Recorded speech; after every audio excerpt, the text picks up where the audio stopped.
আসসালামু আলাইকুম। আমার চ্যানেলে তোমাদের সবাইকে আরও একবার ওয়েলকাম জানিয়ে আজকের ভিডিওটি শুরু করছি। কাছে এবং দূরেই যে যেখান থেকেই আমার ভিডিওটি দেখছো, আশা করছি আল্লাহ তাআলার অশেষ রহমতে সবাই খুব ভালো আছো। আলহামদুলিল্লাহ, আমরাও অনেক ভালো আছি।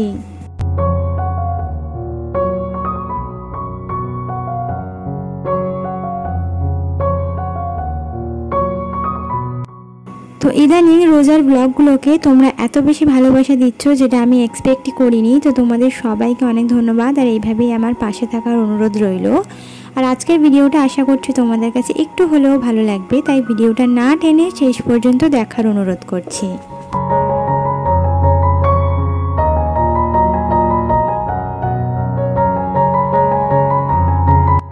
তো সকালবেলায় ঘুম থেকে উঠে আগে ছোলা এবং সাবুটা ভিজিয়ে দিলাম। তো আজকের আর শরবত খাবো না, আজকের কিন্তু সাবু খাবো।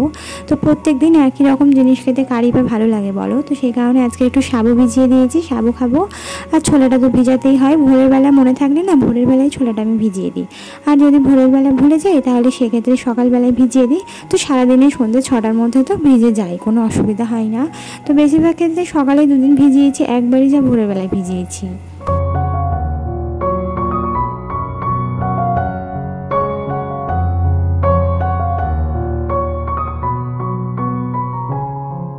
তো থালা বাটি আর কাপড় কিন্তু অলরেডি আমার ধোয়া হয়ে গেছে, সাথে হাজবেন্ডও কাজে বেরিয়ে গেছেন, মাও বেরিয়ে গেছেন তাগাদায়। এবারে কিন্তু আমি হালকা ফুলকা করে আমার সংসারের কাজগুলো ধীরে সুস্থে ঠান্ডা মাথায় অল্প অল্প করে নেব।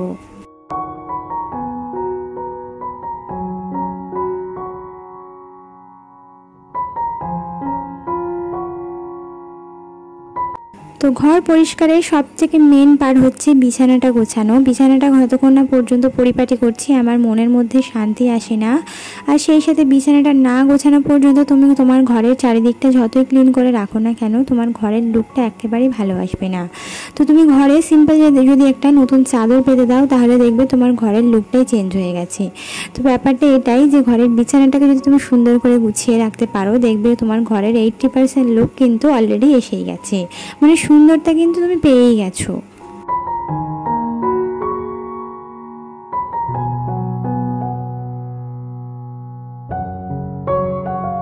তো রোজা পড়ার সাথে সাথে যেহেতু দুপুরে রান্নাবান্না থেকে আমি একেবারেই ছুটি পেয়ে গেছি, তো শুয়ে বসে থাকতে তো একদমই ভালো লাগে না।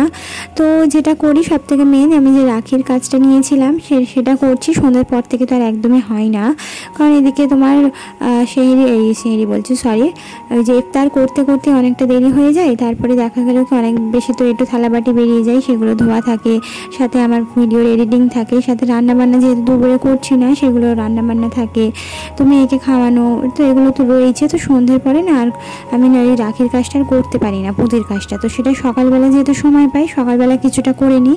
আর আজকে দেখলাম একটু হাতে সময় বেশি রয়েছে, তো সেই কারণে কি করলাম, রান্নাঘরের একটু ক্লিনিং করে নিলাম। তো এই জিনিসগুলো কিন্তু প্রত্যেক দিনই ব্যবহার করি, তবে প্রত্যেক দিন কি পরিষ্কার করাটা সম্ভব? তো একদিন দুদিন ছাড়া যেই দিনটা সময় পাই সেই দিনটাই কিন্তু এরকম হালকা ফুলকা করে অবশ্যই পরিষ্কার করে রাখার চেষ্টা করি।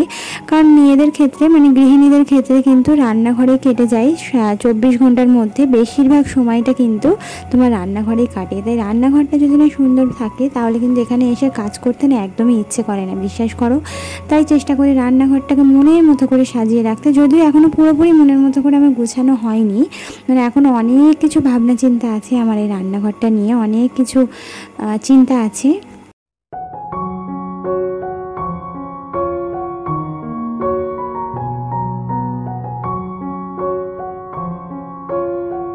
তো এই যে তোমার সাদা আমার হাতে এটা দেখতে পাচ্ছ, এটা যে খেজুর আনা হয়েছিল, খেজুর থেকে পাওয়া যায়, আমার অনেক দিদি বোনেরা জানে। তো সেটা আমি ফেলে দিইনি, সেটাকে কিন্তু খুব সুন্দরভাবে আমি তেলের বোতলগুলো রাখার জন্য ইউজ করে নিয়েছি। কারণ তেলের বোতল তুমি যেখানেই রাখবে সেখানেই না নিচে দেখবে একটা চিটচিটে ভাব এসে যায়। তাই আমি কি করেছি, ওটার উপরে তেলটা রেখেছি একটা, এটা কিন্তু ট্রের মতো লুক দেয়, দেখবে যে চায়ের ট্রে পাওয়া যায় ওরকম ধরনের। আমার যেহেতু তেলের বোতলগুলো একেবারে ছোট ছোট, তাই খুব সুন্দরভাবে ওর মধ্যে আমি রাখতে পেরেছি। তো একটু বুদ্ধি করে কাজ করলে কি হয় বলো তো, অনেক জিনিস কিন্তু সুন্দর তো আসেই, সেই সাথে আমার ইচ্ছা আছে ওটাকে রং করবো পরে, সুন্দর তো দেখাই, সেই সাথে কিন্তু নিজের একটু নোংরা থেকেও আমরা বেঁচে যেতে পারি। তো সে কারণে আমি ওটাকে খুব সুন্দরভাবে রিইউজ করে নিয়েছি।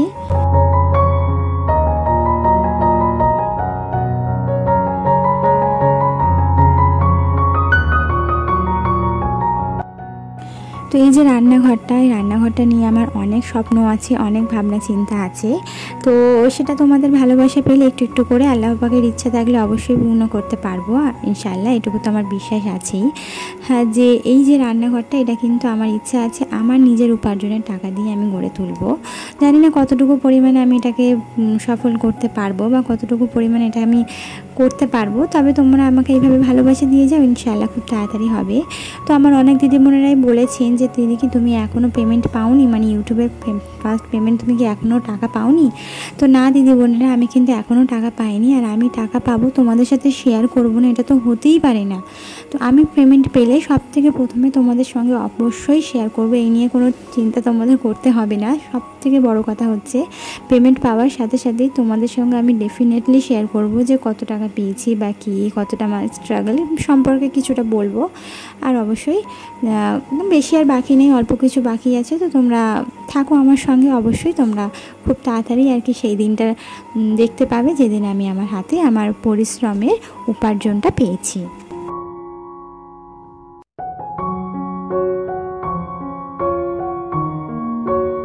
তো আগের দিন হাজব্যান্ডের ছুটি থাকার কারণে মানে ইফতারের মানে রোজার কিছু সামগ্রী আমি কিনে নিয়েছিলাম, সেগুলো কিন্তু কালকেরই কন্টেনারে ভরে নিয়েছিলাম। তোমাদের সাথে শেয়ার করা হয়নি, যেহেতু রাত্রেবেলা রান্না করতে করতেই কাজটা করেছি সে কারণে।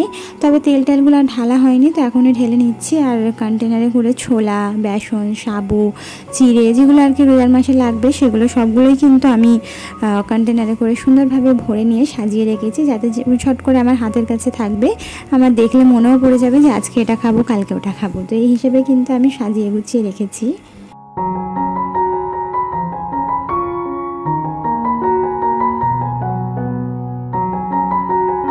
তো আমরা সবাই বেশিরভাগ ক্ষেত্রে যেটা করে থাকি, তেল মানে যে প্যাকেট কেনা হয় সেই প্যাকেট থেকে তেলটা ঢেলে নেওয়ার পর সঙ্গে সঙ্গে কিন্তু আমরা প্যাকেটটা ফেলে দিই। এটা কিন্তু আমরা বুঝতেও পারি না যে এই প্যাকেটের মধ্যে যে কতটা পরিমাণে তেল থাকে। তো আমি কিন্তু প্যাকেটটা একদমই ফেলে দিই না, এরকম একটা গেলাস বা কাপ যাই তুমি হাতের কাছে পাবে সেরকম পুরানো নিয়ে নেবে, তার উপরে কিন্তু তেলগুলোকে এইভাবে রেখে দেবে, এইভাবে মানে উল্টো করে রেখে দেবে, তোমাকে ধরে থাকতে হবে না, তুমি একটু বুদ্ধি করে এটাকে রেখে দেবে। এর মধ্যে এক্সট্রা যেটুকু তেল থাকবে সেটা কিন্তু খুব ইজিলি তোমার গ্লাসে বা কাপে কিন্তু পড়ে যাবে, আর কতটা পরিমাণে তেল হবে তোমরা বুঝতে পারবে। আর এই যে তেলটা কিন্তু সেটা তোমার 1 থেকে 2টো তরকারি আরামসে হয়ে যাবে, মানে এতটাই তেল বেরোয়। তো ইদানিং আমি এটা অনেক দিন থেকেই ফলো করছি, তো ভাবলাম তোমাদের সাথে শেয়ার করা যাক। আমার যেই দিদিমণিরা আর কি তেলের কন্টেনারে ঢালার পরে ফেলে দেয়, তারা কিন্তু অবশ্যই এই টিপসটা একবার ফলো করে দেখবে, আশা করছি তোমাদের অনেক কাজে আসবে।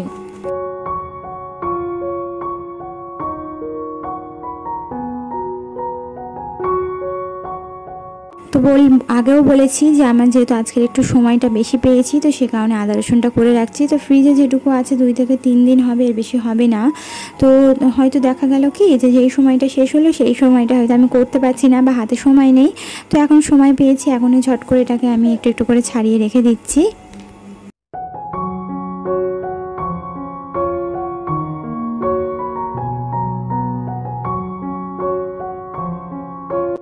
তো সংসারের সবথেকে বিরক্তিকর কাজ বলে আমি মনে করি হচ্ছে রসুন ছাড়ানোর কাজটা, যেটা আমার হাজব্যান্ডকে দিয়েই আমি করিয়ে থাকি। তবে কালকের ছুটি পেলেও উনি কিন্তু একদমই সময় পায়নি, কালকের অনেকগুলো কাজই ওনাকে দিয়ে করিয়েছি। এক তো প্রথমে আমি দুপুরবেলায় চলে গেলাম সালোয়ারটা স্টিচ করতে, যেটা কাজ হলো না। তারপর উনি একটু সেলুনে গিয়েছিলেন, তারপর সন্ধ্যেবেলা ওনার তেল ভরার ছিল, সেখানে গেলেন। তারপরে ওনাকে দিয়ে কিছু বাজার সদা করিয়েছি, সে কাজে চলে গেলেন। তো এগুলো করতে করতেই হয়ে গেছে অনেকটা রাত, আর রসুনটা ওনাকে দিয়ে ছাড়াতে পারিনি, আর বলিও নি, কারণ অনেকটা লেট হয়ে গেছে, আর কখন করবে। তো না হলে কিন্তু বুধবার দিনকে উনি বাড়িতে থাকলে ওনাকে দিয়েই না আমি রসুনটা ছিলিয়ে নিই, আদাটা না হলেও রসুনটা ছিলিয়ে নিই, আমার অনেক কাজে আসে। আমার যারা রেগুলার ভিউয়ার্স তারা তো জানো যে আমার হাজব্যান্ড আমার কতটা পরিমাণে হেল্প করেন, তবে সময় না পেলে আর কিছু করার নেই।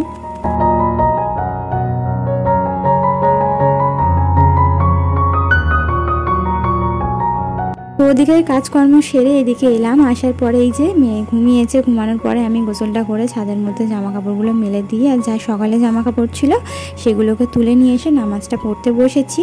জাস্ট কিছুটা পরিমাণে নামাজ আমার কমপ্লিট হয়েছে, আর আমার মেয়ে উঠে হাজির। এবারে দরজাও ভেতর থেকে আমি লক করে দিয়েছিলাম, কারণ না আমার মনে হয় উঠলে বাইরে চলে যায়, এবারে বাইরে চলে গেলে আমি তো ধরতে পারবো না, ঘরের মধ্যে থাকলে তবু তো আমার চোখের সামনে থাকবে। তো সে কারণে আমি দরজাও ছিটকে দিয়ে দিয়েছিলাম যাতে বাইরে না বেরোতে পারে। আর এই যে আমার কাছে চলে এসেছে, তো এসে আর কি কিছুই করছিল না, জাস্ট দাঁড়িয়েছিল, আমাকে দেখছিল যে আমি কি করছি না করছি।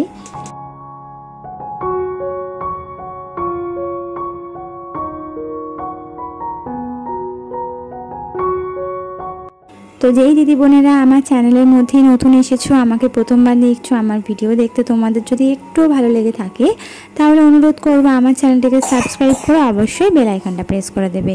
এতে করে যেটা হবে, আমার ভিডিও ছাড়া মাত্রই তোমাদের কাছে নোটিফিকেশনটা পৌঁছে যাবে। আর যারা অলরেডি কাজটা করে দিয়েছো তাদেরকে অসংখ্য ধন্যবাদ।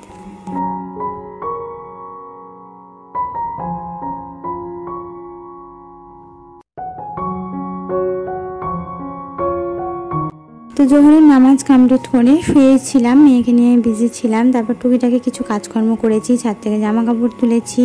তো এইগুলো করতে করতেই আর কি ইফতারের সময় হয়ে গেছে। আসলে নামাজটা কমপ্লিট করে এই যে ইফতারে জোগাড় করে নিচ্ছি। আর আজকে একটু চিড়ে ভেজাবো, তো চিড়ে একটুখানি ভেজানোর ইচ্ছা হলো, আজকে মনে হলো একটু চিড়ে খাওয়া যাক। তো সে কারণে আমি প্রথমে চিড়েটাকে খুব ভালোভাবে ধুয়ে নিলাম, কারণ চিড়ের মধ্যে না অনেক পরিমাণে নোংরা থাকে। বেশ অনেকবার করেই আমি চিড়েটা ধুয়ে নিয়েছি, নিয়ে ওর মধ্যে আমি চিনি আর সাথে স্বাদ মতো লবণ দিয়ে দিয়েছি। দিয়ে খুব ভালোভাবে না এটাকে আমি একটু নাড়াচাড়া করে রেখে দেবো, যাতে চিনিটা মেল্ট হয়ে যায় আর সেই সাথে চিড়েটাও একটু পানিটাকে অ্যাবজর্ব করে ফুলে যায়।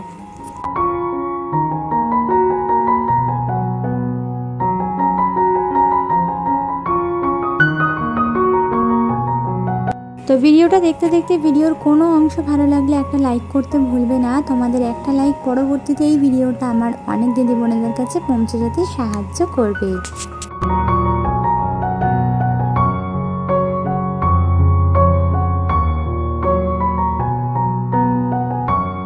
তো ওখানে চিড়েটা ভিজিয়ে দিয়ে এখানে কিন্তু ইফতারে জোগাড় করতে বসে পড়েছি। এখানে আগে সব কিছু কাটাকুটি করে নেব, কারণ সময়ের সাথে সাথে সব কিছু আগে করে নিলে ভালো হয়, কারণ তাড়াহুড়ো করে মেয়েও বিরক্ত করবে আর কিছু কাটতেও পারবো না। ফলে দেখা যাবে কি একেবারে আজান দিয়ে দিয়েছি, সময় হয়ে গেছে, তো কিছু কাটতেই পারিনি। তো সে কারণে চেষ্টা করি আগামী একটু সব কিছু করে নিতে, মানে আসলে নামাজটা কমপ্লিট করার পরেই সব কিছু করে নিই। এই এখন হয়তো ঘড়িতে বাজছে 5টা আর আজান দেবে হচ্ছে 5:50। হ্যাঁ, তো এখনও কিন্তু মোটামুটি 50 মিনিটের মতো বাকি আছে, তো এদিক ওদিক করতে তো হয়েই যাবে সময়। তো এই যে সব কিছু কাটাকুটি করে আর কি সময়ও হয়ে গেছে, তো আমি বসে পড়েছি। এখানে কিন্তু বসে আমি আগে দোয়াটা করব, তারপরে কিন্তু আজান দিলে তবে আজানের সঙ্গে সঙ্গে ইফতার করব। তো এখানে কিন্তু দোয়া করাটা খুবই বেশি জরুরি একটা বিষয়। তো ইফতার সামনে নিয়ে দোয়া করলে এই দোয়াটা কিন্তু অনেক বেশি কাজে আসে আর অনেক বেশি আল্লাহ পাক কবুল করেন। তো সে কারণে ইফতার সামনে রেখে কিন্তু দোয়া করাটা অনেক বেশি ভালো একটা বিষয়। তো আমিও কিন্তু এভাবে চেষ্টা করি প্রত্যেক দিনই এভাবে দোয়াটা করতে। তবে যেদিন সময় একেবারেই হয় না সেদিন তো আর কিছু করার নেই। তো আজকে অনেকটা সময় পেয়েছি, তো বসে কিছুক্ষণ দোয়া করে নিলাম। তারপরে দেখলাম আজান দিয়ে দিয়েছি, তো এই যে খেজুর খেয়ে পানি খেয়ে কিন্তু ইফতারটা খুলে নিলাম। তো আজকের এই ভিডিও তোমাদের কাছে কেমন লেগেছে কমেন্ট বক্সে জানাতে কিন্তু ভুলো না। তো আজকের ভিডিওটা এ পর্যন্তই ছিল। আশা করছি পরবর্তী ভিডিও পর্যন্ত তোমরা সবাই সুস্থ থাকবে, ভালো থাকবে। আল্লাহ হাফিজ, আসসালামু আলাইকুম।